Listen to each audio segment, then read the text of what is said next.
if they have not done well, we have rights to say no. You look at my face, do I look like somebody that can be threatened? Do I look like somebody? Consideration. Nevertheless, that does not mean I am too young or lack experience to run, whereas those who have been before me are not better off. In addition,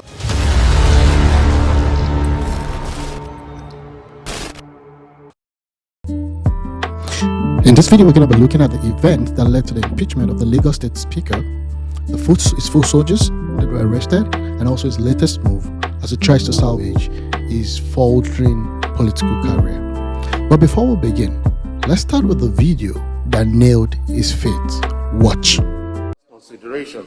Nevertheless, that does not mean I am too young or lack experience to run, whereas those who have been before me are not better off.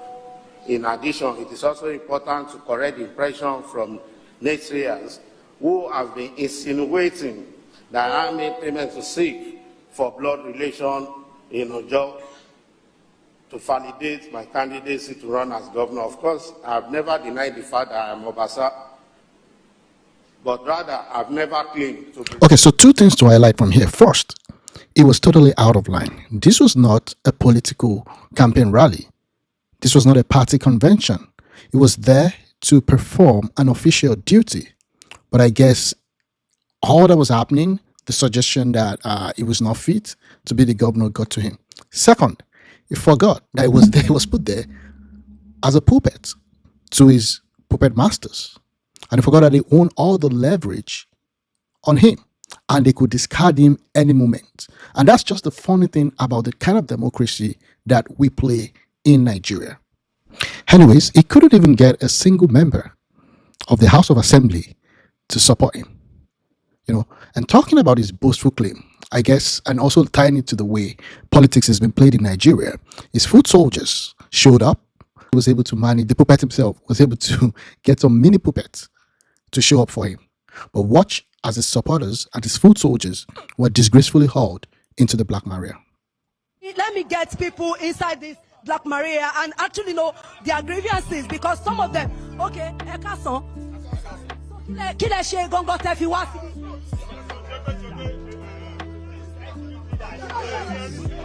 the police don't want me to talk to them.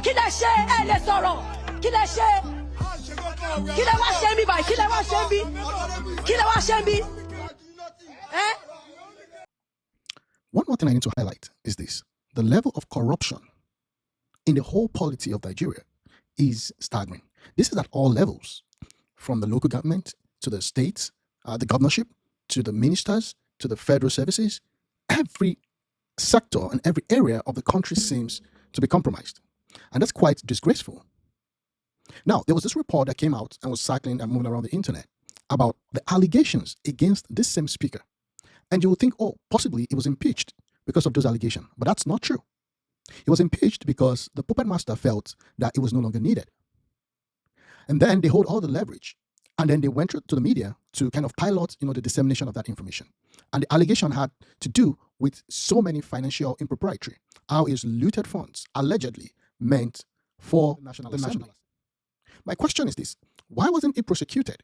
Because there were several petitions written against the same speaker. How come now we see the EFCC doing what they know how to do best, as the mafia wing of the ruling party? And this is what they do. They come to meet you to try to let you know that this is your fate. And if you try to fight back, we know how to get to you. So that's why you could see all of those petitions now resurfacing. This is not the first time. There's been cases where you have corruption allegation against political officials. And before you know it, they rough handle them, they take them to the EFCC gulag, and then 2 months after, they decamp to the ruling party, and then that's the end of that case. But talking about his own case, he's in a world of trouble. Now, his next move is trying to meet Mr. President to determine his fate.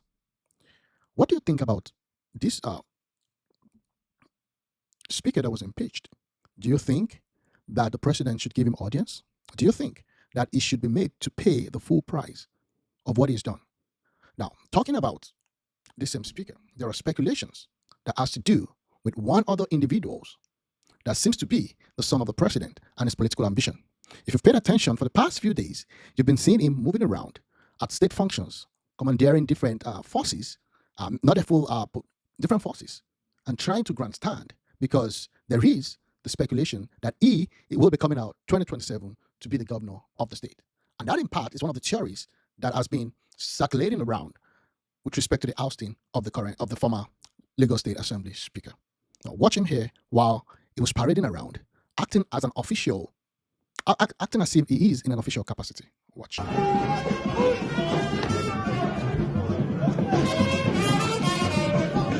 Where's Mama?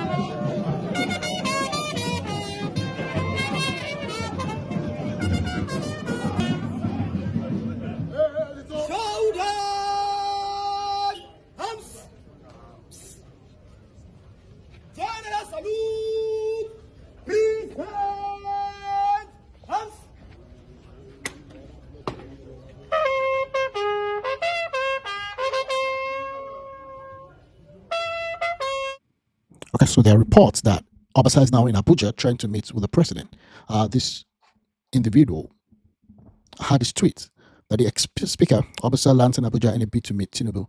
The embattled former speaker of the Lagos State House of Assembly made a quiet return to Abuja in the evening on Sunday, January 19, following speculation about his desperate bid for reconciliation and a political lifeline. It's over for him. It's over. I mean, there's nothing he can do to come back because, one, you're not going to tell the current speaker to vacate for this man. So that's it, you know. And Alanda also tried to meet with Tinubu when he was when he was in the UAE. See, Obasa just arrived in the national capital home on the heel of a failed attempt to meet with President Bola Tinubu in the United Arab Emirates.